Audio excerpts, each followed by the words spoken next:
해 주십시오. 예, 모두 고생들 많으십니다. 먼저 승강기 안전공단 우리 이사장님께 간단하게 두 가지 말씀드려볼까 합니다. 그 여러 의원님들께서 지적을 하셨는데 공단 인력이 많이 부족하죠. 또 일거리는 많이 늘었죠, 그죠? 그 법 개정 이후에 이제 여러 가지 이 변화에 직면해 계신데 유감스럽게도 국민권익위원회에서 발표한 그 청렴도 결과를 보면 크게 떨어졌습니다. 2단계가 떨어졌거든요. 1단계부터 5단계까지가 있는데 4단계에 사실 일거리가 늘고 비중이 중요해졌으면 그만큼 사실은 국민의 신뢰도나 또 내부 뭐 직원들의 청렴도 만족도 이런 것들이 높아져야 되는 거 아닙니까? 조직 문화에 좀 어떤 문제가 있지 않나 하는 생각이 들어서 좀 걱정스럽다는 말씀을 드리고요. 그 최근 그 퇴직자 현황을 보니까 사실 공단 같으면은 젊은이들에게는 사실 꿈의 직장에 가깝지 않습니까? 그런데 통계에서 보시는 것처럼 통계 띄웠나? 그 20대, 30대의 퇴직률이 높아요.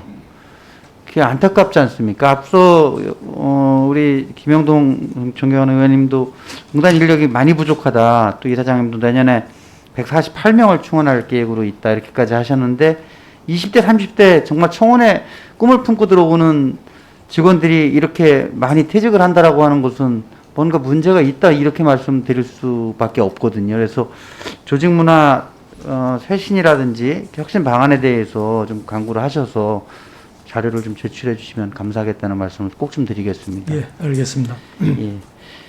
그 한국정보진흥원 부원장 예, 고생 많으십니다. 그 앞서 존경하는 우리 위원님께서도 이제 그 여러 가지 말씀을 하셨는데 박수영 의원님이 질의를 하셨던가요? 공공데이터 청년 인턴십 관련해 가지고요. 제가 이거를 그 행안부 장관님께도 여쭤봤거든요.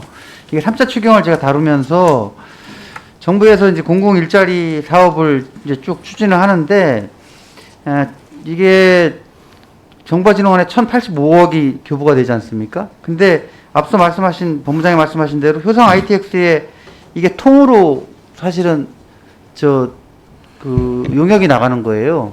그래서 계약 내용을 보니까 781억에 이제 이게 낙찰을 받습니다.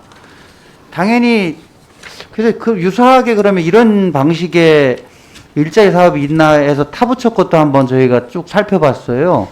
이렇게 해도 되나? 정부 일자리 사업이 특정 기업에 그리고 이 특정 기업은 버젓이 그 자기 회사의 19년도 매출액 총 3,882억에 20%에 해당하는 금액이라고 홍보를 합니다. 보도자료를 내면서까지.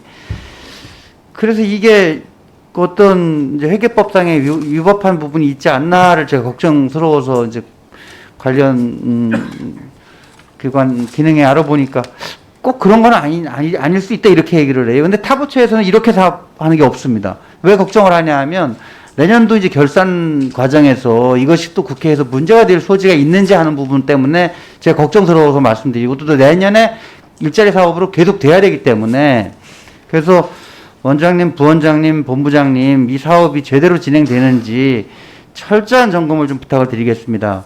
특히 이게 기관에 배치돼 소방서까지 쭉 배치돼 가지고 하는 게 있고 또 2천여 명이 넘는 직원들이 지금 정보진흥원에서 지금 이 사업을 실제 수행을 하고 있지 않습니까? 최근 약 400명 가까이가 사표를 냈어요. 396명인가 제가 지금 통계를 기억을 못 하는데 그런 부분들도 관리 소홀로 비춰질 수 있고 불용으로 고스란히 남습니다. 그런 부분들에 대해서 좀 각별하게 좀 관심을 좀 가져주실 것을 부탁을 드리겠습니다. 그리고 이제 뭐 작다면 작고 크다면 클 수 있는 문제인데 한국정보화진흥원 글로벌 교육센터가 제주에 있지 않습니까? 제가 이 코로나19 사태에 이게 어떻게 운영되는지를 쭉 살펴봤어요. 근데 관련 유사한 교육기관들 뭐 코레일, 낙산연수원, 국회 고성연수원 이 이제 주로 코로나 위험 때문에 휴관이 됐더라고요. 그런데 오히려 정보화진흥원 글로벌센터라고 해서 제주는 이게 계속 운영을 하면서 물론 뭐 직원들 편의를 위해서 했다라고 하면 그럴 수도 있겠지만 국민 정서에는 맞지 않는 거 아니냐 이렇게 지적을 좀 꼭 좀 드리고 싶습니다. 이상입니다. 예, 이호선 의원님. 예, 말씀하십시오. 제가 답변을 해도 되는 답변을 답변하십시오. 짤막한 네. 답변을 하도록 네. 하겠습니다. 그 공공데이터 인턴십 사업의 그 업체가 선정이 돼서 하는 건 이 전국 단위 규모이고 약간 그 프로젝트 매니 PMO 역할 비슷하게 해서 이 기술적 지원이나 이런 부분을 다 함께 하는 사업인데 예산이 적절하게 또 그 효율적으로 운영되도록 더욱더 각별히 유의하도록 하겠습니다. 그리고 글로벌 센터 상은 저희가 코로나 관련해서 뭐 출장을 자제한다든지 또는 그 이동을 자제하고 하는 사항을 각별히 챙기긴 했습니다만 제주 지역 글로벌 센터는 미처 챙기지 못한 점에 송구하고 각별히 앞으로 더욱더 유념하도록 하겠습니다. 예, 이모선 의원님 수고하셨습니다. 다음은 서울 강서구평 더불어민주당의 한정혜 의원님 질의해 주십시오.